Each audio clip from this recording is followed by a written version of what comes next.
ኦሪት ዘዳግም ምዕራፍ 32 ሰማያት ሆይ አድምጡ፣ እኔም እናገራለሁ፣ ምድርም የአፌን ቃሎች ትስማ። ትምህርቴ እንደ ዝናብ ትፈሳለች፣ ነገሬ እንደ ጠል ትንጠባጠባለች። በልምላሜ ላይ እንደ ጤዛ፣ በሳርም ላይ እንደ ካፊያ። የእግዚአብሔርን ስም እጠራለሁና ለአምላካችን ታላቅነትን ስጡ። እርሱ አምላክ ነው፣ ሥራውም ፍጹም ነው፣ መንገዱም ሁሉ የቀና ነው። የታመነ አምላክ ክፋትም የሌለበት እርሱ እውነተኛና ቅን ነው። እነርሱ ረከሱ፣ ልጆቹም አይደሉም፣ ነውርም አለባቸው። ጠማማና ገልበጥባጣ ትውልድ ናቸው። ደንቆሮ ብልሃተኛም ያልሆንክ ሕዝብ ሆይ ለእግዚአብሔር ይህንን ትመልሳለህ? የገዛህ አባትህ አይደለምን? የፈጠረህና ያጸናህ እርሱ ነው። የድሮውን ዘመን አስብ፣ የብዙ ትውልድንም ዓመታት አስተውል። አባትህን ጠይቅ ያስታውቅህማል፣ ሽማግሌዎችህን ጠይቅ ይነግሩህማል። ልዑል ለአሕዛብ ርስታቸውን ባወረሰ ጊዜ፣ የአዳምን ልጆች በለየ ጊዜ፣ እንደ እስራኤል ልጆች ቁጥር የአሕዛብን ድንበር አቆመ። የእግዚአብሔር ዕድል ፈንታ ሕዝቡ ነው፣ ያዕቆብም የርስቱ ገመድ ነው። በምድረ በዳ በጥማት የነፋስ ጩኸትም በሞላባት ውድማ አገኘው። ከበበው ተጠነቀቀለትም፣ እንደ ዓይን ብሌን ጠበቀው። ንስር ጫጩቶቹን እንደሚያወጣ በእነርሱም ላይ እንደሚሰፍፍ ክንፎቹን ዘርግቶ ወሰዳቸው፣ በክንፎቹም አዘላቸው። እግዚአብሔር ብቻውን መራው፣ ከእርሱም ጋር ሌላ አምላክ አልነበረም። በምድር ከፍታ ላይ አወጣው፣ የእርሻውን ፍሬ በላ። ከዓለትም ድንጋይ በሚገኝ ማር፣ ከጭንጫውም ድንጋይ በሚገኝ ዘይት አጠባው። የላሙንም ቅቤ የመንጋውንም ወተት ከጠቦት ስብ ጋር የባሳንንም አውራ በግ ፍየሉንም ከስንዴ እሸት ጋር በላህ። ከወይኑም ደም ያለውን ጠጅ ጠጣ። ይሽሩን ወፈረ፣ ረገጠ፣ ወፈረ፣ ደነደነ፣ ሰባ።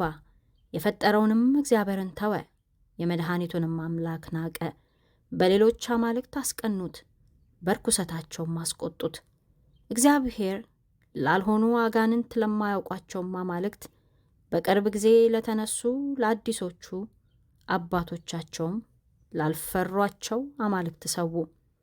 የወለደህን አምላክ ተውክ፣ ያሳደገህን እግዚአብሔርን ረሳ። ወንዶችና ሴቶች ልጆችም ስላስቆጡት እግዚአብሔር አይቶ ጣላቸው። እርሱም አለ፣ ፊቴን እሰውርባቸዋለሁ፣ ፍጻሜያቸውም ምን እንደሆነ አያለው።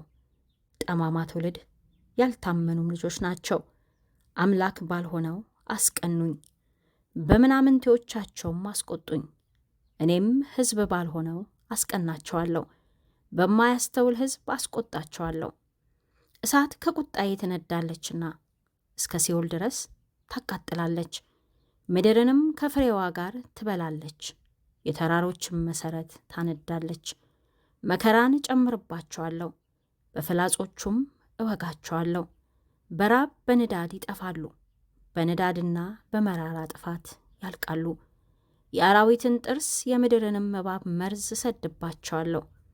ጎልማሳውን ከድንግል ሕፃኑንም ከሽማግሌ ጋር በሜዳ ሰይፍ በቤትም ውስጥ ድንጋጤ ያጠፋቸዋል። እበትናቸዋለሁ አልኩ፣ ከሰዎችም መካከል መታሰቢያቸውን አጠፋለሁ። ነገር ግን ጠላቶቻቸውን እንዳይታበዩ እጃችን ከፍ ከፍ አለች እንጂ እግዚአብሔር ይህንን ሁሉ አላደረገም እንዳይሉ ስለ ጠላቱ ቁጣ ፈራሁ። ምክር ያጡ ሕዝብ ናቸው፣ ማስተዋልም የላቸውም። አእምሮ ቢኖራቸው ይህንን ያስተውሉ ነበር፣ ፍጻሜያቸውንም ያስቡ ነበር። እርሱ አምላካቸው ካልሸጣቸው፣ እግዚአብሔርም አሳልፎ ካልሰጣቸው አንድ ሰው እንዴት 1000 ያሳድድ ነበር? ሁለቱሳ እንዴት 10,000 ያሸሹ ነበር? አምላካችን እንደ አማልክቶቻቸው አይደለም፣ ጠላቶቻችንም ሰነፎች ናቸው። ወይናቸው ከሰዶም ወይን ከገሞራም እርሻ ነው፣ ፍሬያቸው ሐሞት ነው፣ ዘለላውም መራራ ነው። የወይን ጠጃቸው የእባብ መርዝ የእፉኝትም ስራይ ነው። ይህ በእኔ ዘንድ ተጠብቆ የለምን? በመዝገቤስ የታተመ አይደለምን?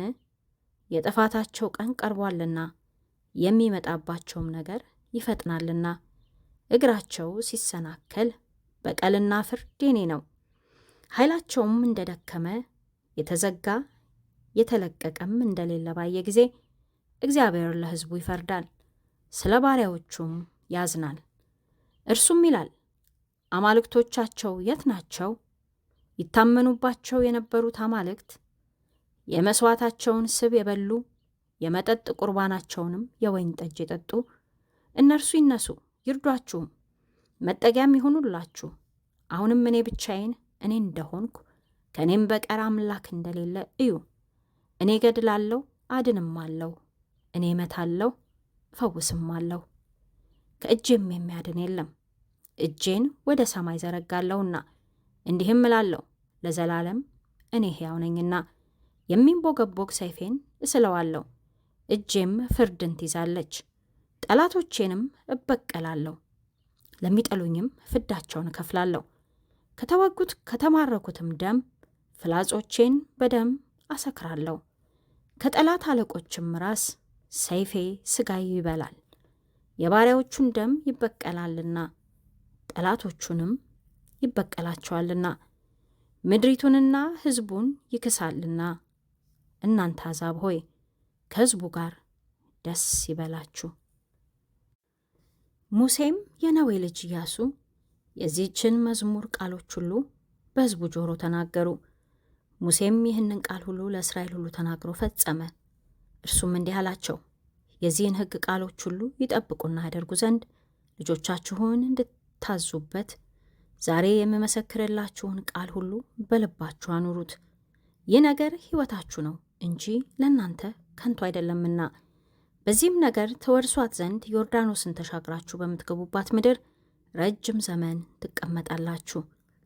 በዚያም ቀን እግዚአብሔር ሙሴን እንዲህ ብሎ ተናገረው። ወደዚህ በኢያሪኮ አንጻር በሞዓብ ምድር በአባሪም ተራራ ውስጥ ወዳለው ወደ ናባው ተራራ ውጣ። ለእስራኤልም ልጆች ርስት አድርጌ የምሰጣቸውን የከነዓንን ምድር እይ።